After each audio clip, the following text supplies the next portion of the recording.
we are going to scan our project with a Jenkins pipeline.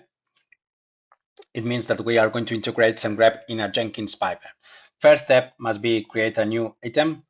Then we can give a name, demo, for example. We will choose the option pipeline as we are going to scan our project with Semgrep in a Jenkins pipeline. We click OK. We can give a description if we wish. And then if we move to the pipeline definition, in this case, we are going to choose the second option, pipeline script from source code management tool. In this case, it is a GitHub repository. So we can copy and paste our GitHub URL. And as it is a public repository, we don't need to specify any credentials, but if you have a private repository, then you need to specify your credentials. If you want to launch scans with Semgrep for all the branches that you have in your repository, then you can leave empty or without any value this field. In my case, I'm going to scan my develop branch. So I will specify here develop. And then the second step in this task must be create this Jenkins file in the root of the project. So right now we are going to apply and save, and we move to the project to check this Jenkins file. The Jenkins file must look like this. There is a pipeline section where we are going to use a Semgrep app token variable with the token to upload findings to the Semgrep cloud platform. And then I have chosen the option, the Docker option to scan with Semgrep.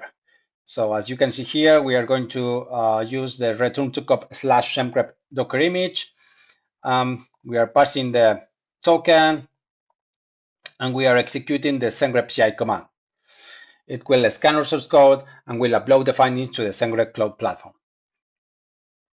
Now, if we come back to Jenkins, we can build now, and it will start two steps. The first step is to check out the source code, and the second step is scan with Semgrep.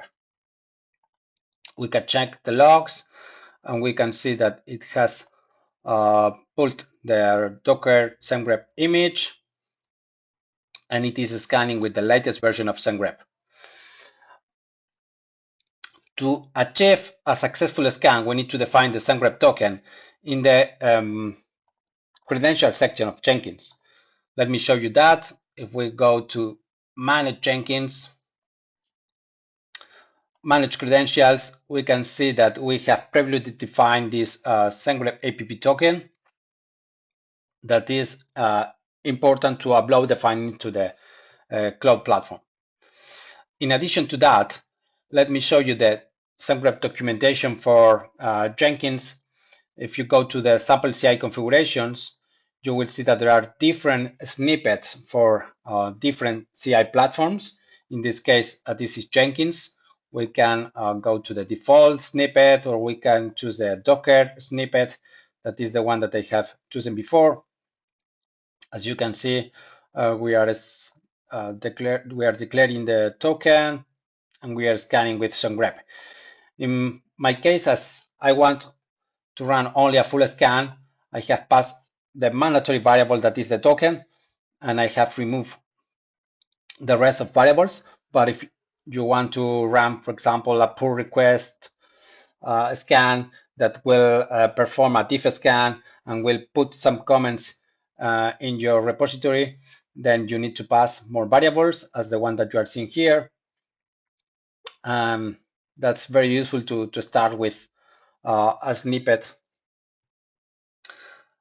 And now if we come back to Jenkins dashboard and demo, the project has finished. We can see the logs.